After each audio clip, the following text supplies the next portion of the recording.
Ini sebuah sejarah buruk loh, Partai Beringin. Ketua umum mundur tanpa alasan jelas. Hingga harga diri mereka tuh jatuh sejatuh-jatuhnya. Masuk jurang itu. Lah mau dikacaukan kedua kalinya. Dibiarkan. Ya pasti diantisipasi nih, di stop no. Lah ini dipecat PDIP. Orang dikakui mlebu Golkar. Lantas ditolak Gerindra. Nah ini Pak Jokowi posisinya sekarang ini lagi genting banget ini. Tapi biarkan saja. Ora usah diloke, ora usah ditakoni, ora usah dikupas lah. Biar jalan sendiri. Iki apa arane hubungan tanpa status seperti ini.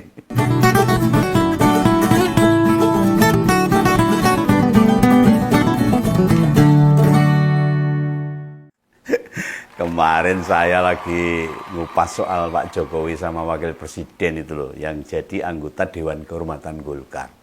Lah tak berapa lama itu Sekjen Golkar, Pak Sarmuji membantah yang disampaikan Sekretaris Bidang Organisasi Golkar itu Pak Derek Laupati. Wah, ini caranya ngene, aku dikira ngapusi, dikira gawe-gawe nih begawan ini. Ojo-ojo Golkar yang ngerjain ngompol nih. Ngasih kabar gak bener nih, ngasih informasi kok bolak-balik. Tapi ini ngeri banget loh, perkara ini ngeri banget. Kenapa Om Begawan nyebut ini ngeri? Mosok info sepenting ini dinggo dolanan. Ora serius nih. Ini bahaya nih. Ini sepenting ini loh. Sekretaris Bidang Organisasi ngakui 2 individu itu anggota Dewan Kehormatan. Tapi Sekjen Golkar membantah, ini kan bahaya ini. Enggak jelas ini. Ini partai ciamik loh. 2 petingginya mengatakan informasi dan itu berhubungan dengan mantan presiden dan wakil presiden sembrono loh. Dan yang mengungkap informasi bila 2 orang penting di negara ini masuk apa enggak di Partai Beringin ini, itu petinggi partai semua. Apa sistem koordinasi di partai besar nan bersejarah nan ciamik ini sedang kacau. Ya, ataukah ada pihak-pihak di internal Golkar yang sudah gerah dengan keluarga Pak Jokowi, atau malah mulai ada perlawanan dari jaringan mantan ketua umum Golkar lah lama. Ini orang-orang Pak Erlangga. Ini potongan info lain. Meski presiden menyilahkan Jokowi mau gabung, Gerindra tak menyiapkan posisi buat Jokowi juga loh. Berarti Gerindra nggak mau Jokowi join dong. Nah ini ngomong pernyataan berbeda ini jelas-jelas mengherankan. Kita tahu bagaimana manuver-manuver Golkar, langkah politik partai lawasan, partai ciamik ini, yang terjaga dengan baik. Usai reformasi, partai yang dikenal dengan pemilik Orde Baru ini tidak pernah berada di 3 besar setiap pemilu. Mesti Orba runtuh 98. Namun di pemilu setahun berikutnya, masih saja Golkar ada di urutan kedua. Kurang apa mereka itu? Nah makanya, bagi Om Begawan ini keterangan berbeda dari 2 orang penting di Golkar itu menandakan sesuatu ini. Jangan-jangan lagi ada kacau balau di internal partai Golkar. Nah pesan ngompol di episode ini buat para kader nih, simpatisan hingga jajaran struktur Golkar pusat hingga daerah bawah gitu loh. Siapkah partai kuning diobok-obok kayak lagunya Joshua itu? Diobok-obok sama bapaknya wakil presiden. Siap nggak? Harusnya mereka paham lah. Nanti kan kecilnya pada mabuk loh kalau dia bobok. Nanti simpatisan sampai kader pada kelimpungan loh. Seandainya muntahan PDIP ini ditampung mereka. Ini saya tidak meden-medenin. Lapang di PDIP yang sudah didukung, dikawal, dibesarkan hingga puncuk tertinggi aja PDIP dihancurkan. Apakah Golkar sudah siap ini? Ini sih signal nggak baik ini kalau menurut Begawan. Tanda-tanda kuning yang mau digembosi ini. Yang pasti merah alias PDIP yang sudah dirobek-robek sama presiden 2 periode kemarin itu. Tetapi di pilkada, Partai Bu Mega sudah mengkonsolidasikan diri. Suara-suara calon kepala daerah PDIP mayoritas lebih gede dibandingkan pemilu lalu. Yang di Kim plus-plus, terutama kayak Golkar, tidak terlihat peta jelasnya itu. pertarungan pilkada kader Golkar dan mereka dikenal publik banyak kalah atau keok. Tidak hanya Kang Emil di Jakarta, Mbak Irin di Banten hancur lebur. Contoh di Jawa Tengah itu putranya Pak Yuliatmono, Mas Elias dari Golkar hancur. Padahal gedenya kayak apa itu. Nah bisa jadi pernyataan Bang Sarmuji mungkin titik kecil perlawanan ini. Mau bagaimanapun Golkar tidak siap dikoyak-koyak, apalagi diinjak-injak kayak konstitusi kita. Dihancurkan kayak demokrasi kita. Perbedaan pernyataan Pak Derek yang menyebut Jokowi dan Gibran anggota Dewan Kehormatan. Selang 2 hari, Sekjen membantahnya. Ini permainan siapa ini? Apa ini intrik internal Golkar? Melihat wong Solo wis ditendang merah, ganti di permainan kuning. Lah akhir pekan wingi itu Pak Jokowi ke Jakarta, kok tidak nemui Pak Bahlil secara formal aja? Ya mereka pasti ketemu, tetapi sengaja disembunyikan, bisa. Atau lagi negosiasi. Jokowi nggak mau hanya jadi anggota kehormatan saja mungkin. Alasannya Golkar dapat catatan buruk pilkada kok. Mungkin nggak mau. Nah sebelum Jokowi menyebut atau mengumumkan diri masuk Golkar, didahului pengakuan Pak Derek dan dibantah Pak Sarmuji atas informasi masuk anggota kehormatan itu atau bantahan tentang itu, baik Presiden ke-7 atau Wakil Presiden belum ngasih respon, meneng wae. Entah belum dengar, entah tidak tahu, entah diam saja, entah cuek, atau entah malu. Nah ini kecurigaan Begawan. Bisa jadi ganti Golkar yang pengen mempermainkan Gibran dan Bapak ini. Lebih duluan antisipasi. Dan sedang berpikir daripada kaset terlambat diobok-obok, langkah apa yang mesti dijalankan sekarang ini. Lah kalau wis di-kick sama PDIP, orang akan melihatnya ya ke Golkar. Bukan partai lawasan sikapnya nunggu. Ada pernyataan dulu baru klarifikasi. Atau memberi respon. Lah mereka duluan memotong pemikiran Pak Jokowi. Duluan nyebut masuk Golkar. Ya akhirnya Golkar siap-siap. Yang pasti ini, di internal Golkar, Pak Derek sama Pak Sarmuji, orang lama. Hanya di tingkat masyarakat mungkin nama keduanya itu asing. Banyak yang kenal lah, termasuk Begawanku nggak kenal kalau nggak baca-baca buku tuh. Masih belum familiar lah. Tidak semafamiliar Pak Erlangga atau siapalah, banyak itu. Keduanya yang diminta memainkan isu ini. Supaya juga nggak dikenal itu. Jajaran petinggi Golkar lama, macam Ketua Umum Pak Bahlil, Pak Erlangga, Pak Bambang Susatyo, atau Bang Aceh Sazili atau yang lain sengaja tak disuruh karena udah kelihatan, udah dikenal. Sengaja tak disuruh bicara. Ini demi menyembunyikan atau agar akses Jokowi ke internal Golkar sulit dilacak. Dan hingga 2 info ini menyebar. Belum keluar loh respon apapun dari Pak Jokowi sama Gibran. Bukan mereka kalau enggak malah muring-muring ya kesusu nanggapi atau memberi umpan balik ya ambo. Nek anteng-antengan gini nih, ini justru malah bisa dikatakan ada yang di luar dugaan. Makanya Begawan boleh curiga. Jokowi mungkin lagi mengendus nih, melacak dengan hati-hati nih. Faksi siapa yang sedang mencoba menggerogoti nama dia? Ini rada janggal memang.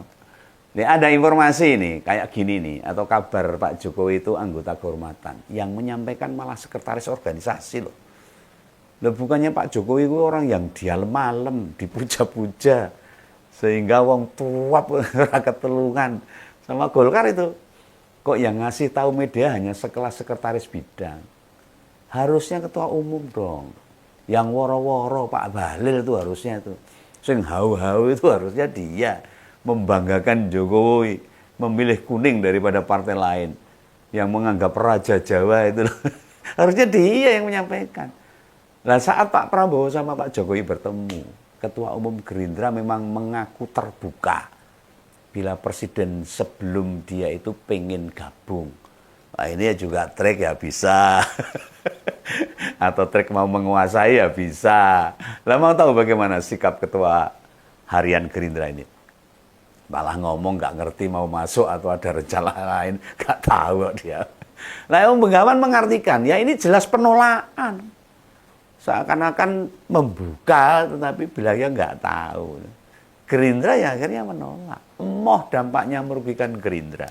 Nah, Pak Sukmi Dasko Ahmad, nek dilihat gesturnya loh, mimik mukanya itu, hingga pemilihan kata, itu sikap nolak. Apa berani Pak Dasko tidak mengiyakan Pak Prabowo? Ya jelas kemustahilan. Ini tak anggap loh, pernyataan Pak Sukmi memang dikongkon presiden. Jokowi masuk Gerindra, oh iso bubar jalan nanti. Jadi Gerindra harus ambil jalan, mendahului memberikan keterangan ke media. Nah, manuver pernyataan Pak Derek sama Pak Sekjen Bang Sarmuji ini kan cetha banget. Wis kesel dan muak kuning diontang-anting kayak ini. Ya. Ini sebuah sejarah buruk loh Partai Beringin. Ketua umum mundur tanpa alasan jelas. Hingga harga diri mereka tuh jatuh sejatuh-jatuhnya. Masuk jurang itu. Lah mau dikacaukan kedua kalinya. Dibiarkan. Ya pasti diantisipasi nih. Di-stop no. Lah ini dipecat PDIP. Ora dikakui mlebu Golkar. Lantas ditolak Gerindra. Nah ini Pak Jokowi posisinya sekarang ini lagi genting banget ini. Tapi biarkan saja. Ora usah diloke, ora usah ditakoni, ora usah dikupas lah. Biar jalan sendiri. Iki apa arane hubungan tanpa status seperti ini. Layangan sing kabur kanginan, melayang tak tentu arah. Ingat loh, PDIP, Golkar maupun Gerindra itu 3 partai besar dalam 3 pemilu terakhir. Ketiganya sadar Jokowi mulai habis, bahkan dalam 2 bulan turun jabatan. Orang yang didukung di pilkada sebagian besar keok. Hingga beberapa diantaranya menduduki posisi buncit dalam hitungan suara. Mereka gak mau terhambat, tidak mau terlambat dari sangkut pautnya Pak Jokowi. Nah dari sisi personal ini, mungkin Beringin sama kepala Garuda gak seberani kepala Bandreng gitu mungkin. Nolak tegas, pecat, mungkin gak berani. Masih ada rasa was-was. Ketua umum mereka tiba-tiba diperkarakan secara hukum cilokon. Terpaksa para ketua umum sok dekat, sok memuji. Namun secara organisasi ojo ngasih Jokowi gabung ke partai kita. Ketuanya ho'oh, partainya enggak. Nah jaringan di DPD atau DPW, gampangannya struktur di level provinsi lah. Tidak boleh punya akses langsung dengan Pak Jokowi. Mereka semua tidak menghitung Gibran. Yang Ngompolres tahu sendirilah, Wapres itu bukan ancaman serius. Cara bermain politiknya gak luwes, mudah terlihat, mudah ditebak. Bapaknya yang sekarang nyetir loh ini, memandu, duduh ke Gibran kudu kepiye wakil presiden harus ke sana ke sini. Mau bagi apapun harus nunggu bapaknya. Nah, di tengah isu ini, malah Pak Budiari ini, Ketua Umum Projo menyatakan siap nampung Jokowi bila jadi partai. Semprol. Apa meneh? Saking ngebetnya di politik loh ini. Organisasi relawan dijadikan cadangan untuk buat partai. Kok enggak ke PSI? Wah, kenapa sih yang sudah siap meskipun tidak masuk ke Senayan? Gak yakin nih sama anaknya yang wis duwe partai. Ini Budiari ini kesannya jongos banget ini.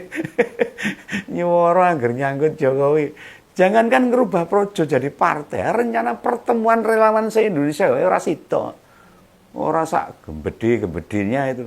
Kalian itu organ relawan nggo patut-patut aja loh. Nggo ganep-ganep sebenarnya untuk cadangan. Misalnya mlebu Golkar atau Gerindra kabarnya akan terbang bersama angin malam. Mau dirikan partai wis telat itu. Nah, ini buat para penggemar ini. Atau pendukung berat mantan presiden dan para Jokower. Piye nek wis ngene iki piye? Masihkah dia itu politisi yang luar biasa? Di mana partai besar wis emoh, wis nolak, diadoi, ditinggal. Ini banyak fakta ini. Kejadian-kejadian yang sudah padang, jinglang, cetha, welo-welo. Terang seterang-terangnya surya.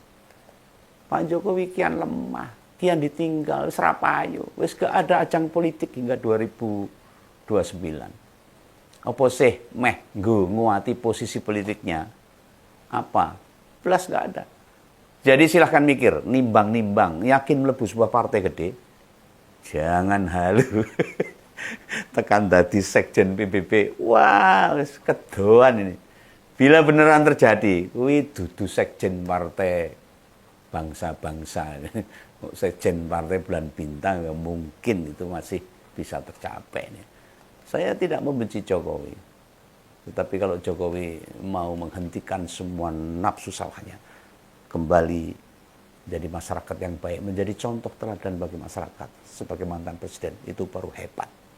Hentikan nafsu syahwat manusia ini agar tidak memalukan keluarga dan semua kerabat serta masyarakat, khususnya di kota Surakarta dan seluruh Indonesia ini. Ini pesan dari kawan. Sampai jumpa. Salam Ampol. Dadah.